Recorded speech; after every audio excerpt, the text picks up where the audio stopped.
Comentário: Doutor Inácio e a sua obra. Capítulo 38, livro Na Próxima Dimensão. Assunto: Luzes Pensantes. Aos seguidores de plantão do Doutor Inácio, meu salve. Luzes pensantes. Como raciocinar a possibilidade de uma luz pensar? De sentir.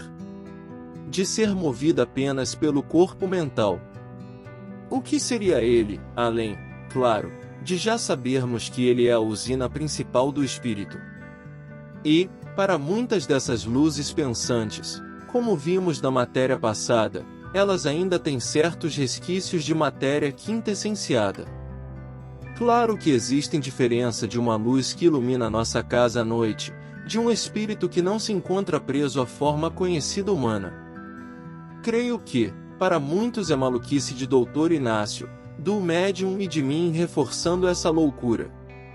Mas aqui estamos falando de matéria quântica. Alguém se atreve a opor a ela? Doutor Inácio e Odilon deixam aquela dimensão que não era, ainda, para eles conviver. É mais fácil a aceitação de um ser superior ir de encontro aos irmãos à sua retaguarda, mas, seres inferiores que ainda somos, querermos vivenciar um plano mais superior, é caçar chifres em cabeça de cavalo. Como exemplo maior, temos Jesus, que veio de dimensões inimagináveis, até nós, agora, vai querer alguém ir onde ele se encontra, é entrar em parafuso só de pensar. Fiquemos, por enquanto, nesse nosso mundinho, que nele ainda temos muita coisa a ser descoberta, analisada, refletida, aceita ou não, não é mesmo? Difícil foi de Doutor Inácio acreditar no que tinha visto na dimensão vizinha. Deus meu! Estivemos participando de uma película cinematográfica em terceira dimensão, aquilo não existe. Era tão verdadeiro, que para ele aquilo não enquadrava nos pontos de referência que tinha da Terra ou do plano espiritual superior a ela. É natural a reação nesse sentido. Mas Odilon lhe faz retroceder ao que dissera: não existe, Inácio. E essa pétala fosforescente em sua mão? Esquecera do presente dado por uma das entidades de luz que ofertara com essa pétala com luz própria. Aí com certeza, a ficha caiu direitinho. Chegando a nosso lar, André e Luísio estavam esperando. E foi logo perguntando: Doutor Inácio, como é que o senhor está se sentindo? E a resposta veio não com palavras, mas com um desmaio. Doutor Inácio apagou voltando a si, algumas horas depois, dentro de um nosocômio. E ele deu sorte porque mesmo desmaiando, ele estava sendo assessorado por médicos de primeira linha. Mas, em alguns casos, pode acontecer que venham até desencarnar o próprio perispírito, a não aguentar a energia que vem dessas dimensões superiores. E para confirmar meus singelos apontamentos, Doutor Inácio aceita que não tenho cérebro para viver e respirar fora do meu ambiente. Acertado apontamento. E esse ambiente em que o nosso doutor diz é a Terra e as cidades espirituais que dela faz limítrofes. E, voltando a ela com seus combates existenciais, Odilon diz uma verdade: precisamos pensar nos nossos irmãos, que no mundo, vivem quase em completa inconsciência, sugestionaram-se tanto a ser lagartos, que vivem se arrastando, esquecidos de que podem, por seu esforço, apressar o fenômeno da própria transfiguração. Poderíamos já ter saído desse estágio de criaturas rastejantes. O que nos falta a não ser boa vontade? Mas a zona de conforto doentia, que exala os vapores alucinógenos, são tamanhos que nos acomodamos a ela, quais robôs, humanos. Como sempre digo aqui nos meus humildes comentários, o ser humano é sugestionável. Ele deixa ser sugestionado por pequenas coisas, anúncios na TV, colocações distorcidas nas redes sociais de diversos assuntos, e, sem nos esquecer que, com essa nossa invigilância, quem faz a maior festa são os espíritos inferiores, que se satisfazem com tanta facilidade em não se preocupar no despertamento do ser humano a querer se libertar da matéria que ele agarra com unhas, dentes, cérebro, coração.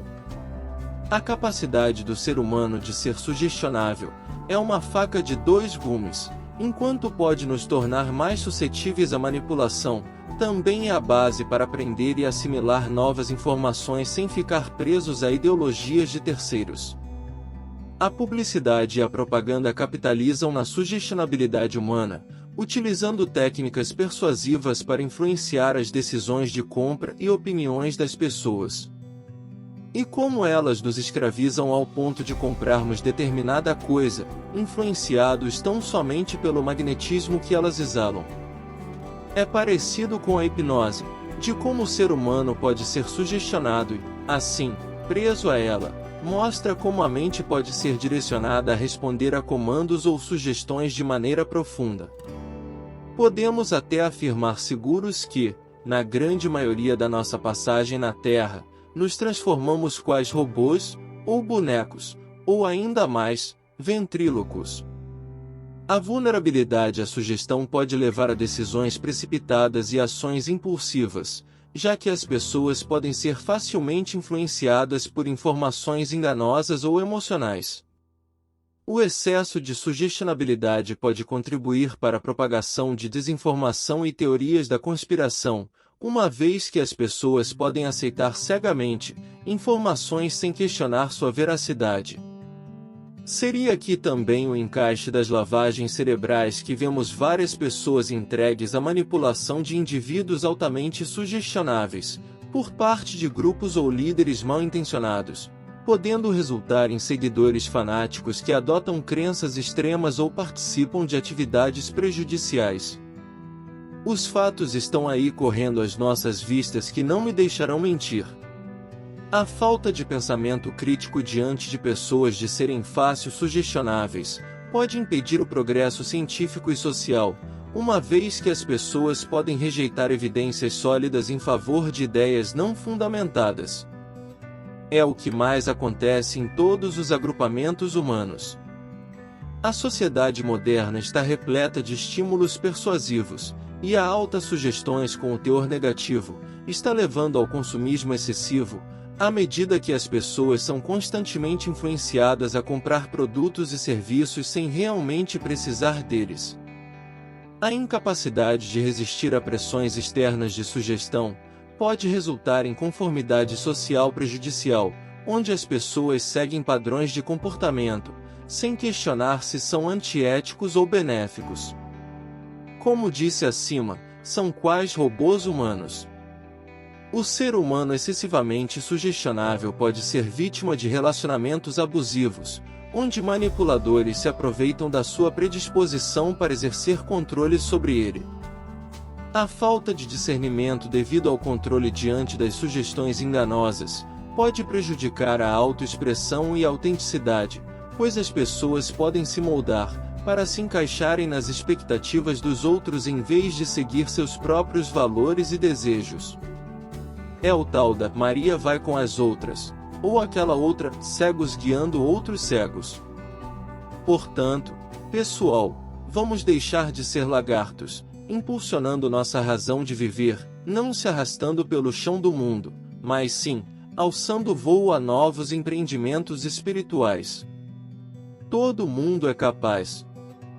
E isso não estou sugestionando ninguém, porque, em nós, a centelha imortal tem o mesmo desiderato na criação divina, tornar-se a ser espírito, com um cabedal de conhecimento e sentimento segundo a dimensão em que nos encontramos, criados à imagem e semelhança de Deus, em espírito. Comigo, meu caro leitor amigo?